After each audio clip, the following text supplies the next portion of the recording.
Nous sommes arrivés dans le Maine. Et quand vous allez dans le Maine, vous êtes obligé de traverser le New Hampshire quand vous venez du Vermont. Et ce qui est intéressant, c'est le nom des villes. On sent l'histoire coloniale anglaise. Nous avons traversé les villes de New London, de Manchester et de Portsmouth. Et la météo dans le Maine, elle est comme dans le Vermont, absolument dégueulasse. Donc on avait prévu de faire du camping ce soir, mais il va être trop de vent, il va y avoir trop de pluie cette nuit. Donc nous nous sommes rabattus dans un petit motel charmant au style néocolonial anglais, absolument magnifique. Première étape dans le Maine, nous sommes au fort McClary, un fort en bois qui a été construit mais qui n'a jamais connu la guerre, ni la guerre d'indépendance, ni la guerre civile américaine.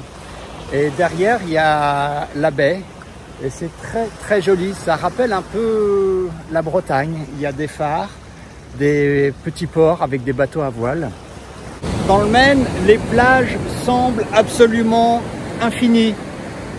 Et là, il y a encore des nuages et il ne fait pas très beau. Et c'est un vrai tableau. C'est une plage quasiment déserte avec une petite presqu'île et une couleur incroyable. Nous continuons la découverte du littoral du Maine. Et en fait, le Maine, c'est des grandes plages, puis des petites plages. Et aujourd'hui, c'est une petite plage. Et une fois de plus, ça me rappelle la Bretagne. C'est des petites plages encaissées avec des rochers. Et les gens commencent à arriver. On est aux États-Unis, ils jouent au football américain, ils emmènent tout un attirail pour la plage. Voyager dans le Maine, c'est comme un peu changer de pays. Nous sommes toujours dans la ville de York. Derrière moi, il y a le phare de York.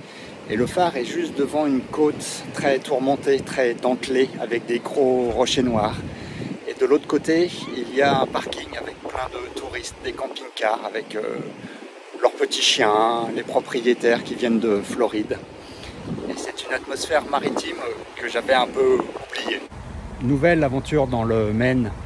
Nous avons choisi de nous arrêter dans un camping. Le Maine semble être très très touristique et tout est horriblement cher. Donc, on s'est installé dans un camping familial qui s'étale sur plusieurs hectares évidemment. Et là aussi, on peut voir la démesure des Américains avec leur caravane ou leur camping-car. C'est absolument gigantesque. Quant à moi, la dernière fois que j'ai monté une tente, c'était il y a 30 ans quand j'étais à l'armée et il va falloir que je m'y remette sérieusement. Je n'ai pas la moindre idée de comment on monte une tente. Je peux considérer le montage de cette tente comme un succès.